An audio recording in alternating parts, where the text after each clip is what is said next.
भारत ने गर्दन पकड़ी तो मोहम्मद यूनुस सच उगलने लग गए। असलियत खुद कबूलना पड़ गया।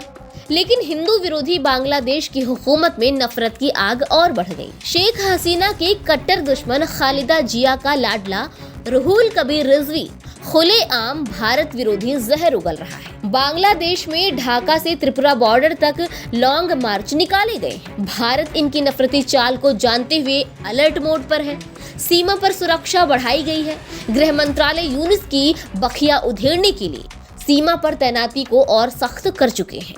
जी हाँ, आज बॉर्डर पर जो हाल बने हैं उसमें कट्टर सोच के खालिदा का बेटा रुहुल कबीर रिजवी भी जिम्मेदार है, जिसे मोहम्मद यूनुस गोद में बिठा चुके हैं। बता दें कि कट्टर सोच का ये रिजवी वही है जिसने अपनी बीवी की हिंदुस्तानी साड़ी जलाकर बचकाना हरकत को अंजाम दिया।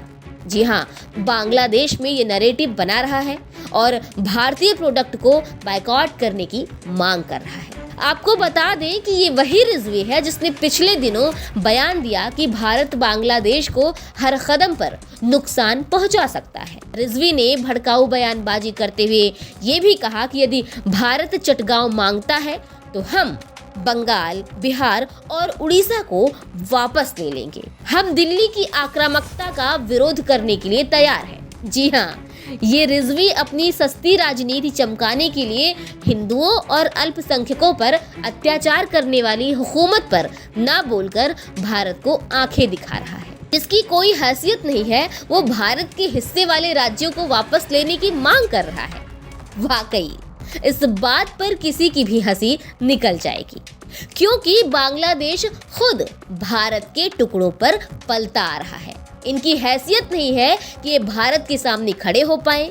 खुद ये मोहम्मद यूनुस के लाडले रिजवी साहब का कहना है कि बांग्लादेश के प्रधानमंत्री रही शेख हसीना, जो कि नियम के मुताबिक अभी भी प्रधानमंत्री मानी जाती हैं, जिन्हें कट्टर विचारों वालों ने विद्रोह कर शेख हसीना को भागने पर मजबूर कर दिया। जान बचाने के लिए भारत आना पड़ा। उनको लेकर खुद ये कहते हैं कि दिल्ली के आशीर्वाद से वो 16 साल तक बांग्लादेश में टिकी रही।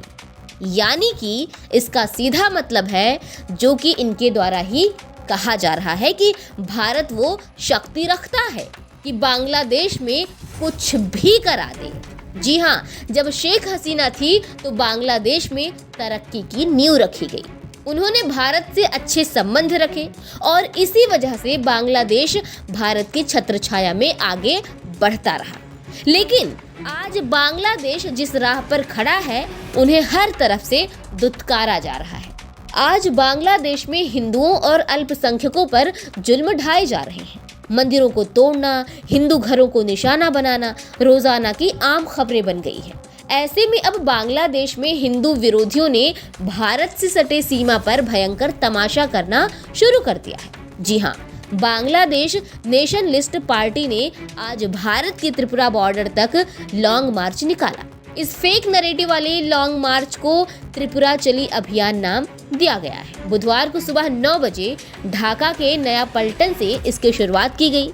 बीएनपी की 3 सहयोगी पार्टी जातीयतावादी जुबोदल, स्वेच्छाचारी दल और छात्र दल ने मिलकर इस मार्च की शुरुआत की। आपको बताते चले कि प्रदर्शनकारियों का कहना है कि वो अगरतला में बांग्लादेशी डिप्टी हाई कमीशन पर हमले, बांग्लादेश के राष्ट्रीय ध्वज का अपमान और सांप्रदायिक दंगे भड़काने की साजिश के विरोध में ये रैली कर रहे हैं। इससे पहले आपको याद दिला दें कि पहले इन्हीं तीनों संगठनों ने ढाका में भारतीय हाई कमीशन के सामने भी एक लॉन्ग मार्च निकाला था। तब पुलिस ने इस मार्च को बीच में ही रोक दिया।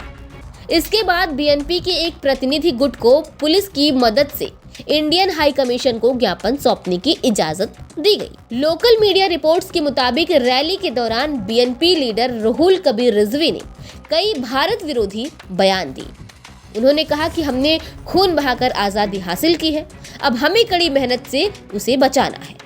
बांग्लादेश के इस लाडले ने दावा करते हुए ये भी कहा कि भारत नहीं चाहता कि भूटान, नेपाल, बांग्लादेश, मालदीव और श्रीलंका के लोग अपने घरेलू मामले खुद संभालें।